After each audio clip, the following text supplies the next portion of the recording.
জয় গড় শ্রী রাধারমণ বিজয়তে বৈশাখ মাসের পূর্ণিমা, যেটা পড়েছে 12 তারিখে মে মাসে, শ্রী রাধারমণ লালের প্রাগট্য দিবস হিসাবে বৃন্দাবনে ধুমধাম করে পালন করা হয়।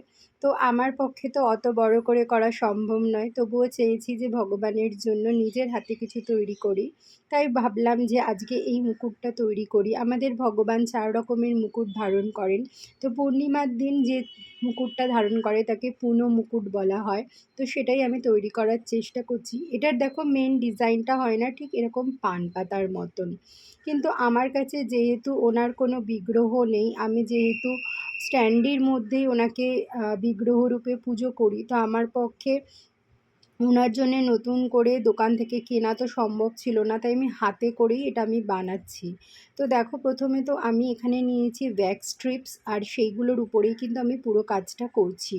এই কাটিংয়েই কিন্তু আমি কেটে নিয়েছিলাম।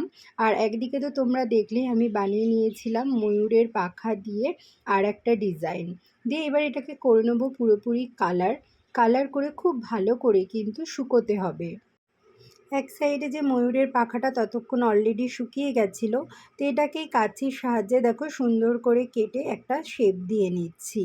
এবার কিন্তু এটাকে বসিয়ে দেব। এই যে মুকুটটা বানাচ্ছি এইখানে, আমি এখানে কিন্তু ফেব্রিকের গ্লু ইউজ করছি।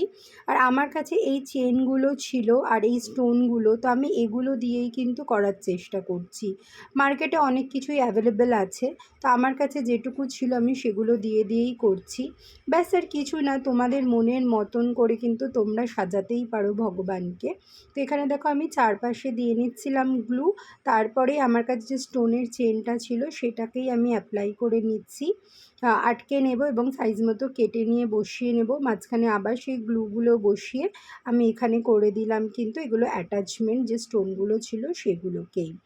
তো তোমরা কিন্তু চ্যানেলে যারা নতুন আছো, যদি তোমাদের চ্যানেলটা উপকারিত মনে হয় তাহলে কিন্তু অবশ্যই তোমরা লাইক, শেয়ার, সাবস্ক্রাইব করতে ভুলো না এবং রাধে রাধে কমেন্টস করতেও কিন্তু ভুলো না। আর যে রাধারমণ লালকে আমি ধারণ করাবো এই মুকুটটা, তো তোমাদের সাথে অবশ্যই ফটো শেয়ার করব। তো দেখো, পেছনে আমি একটা কাঠি আবার আঠা দিয়ে আটকে নিচ্ছি, যাতে যে পানটা আছে সেটা নড়বড় না হয়। আর এইখানে ময়ূরপঙ্খের ভেতরেও আমি একটুখানি অ্যাপ্লাই করে দিচ্ছি এইটা দিয়ে। এটা দেখো ফাইনাল লুক কীরকম হচ্ছে, সবাই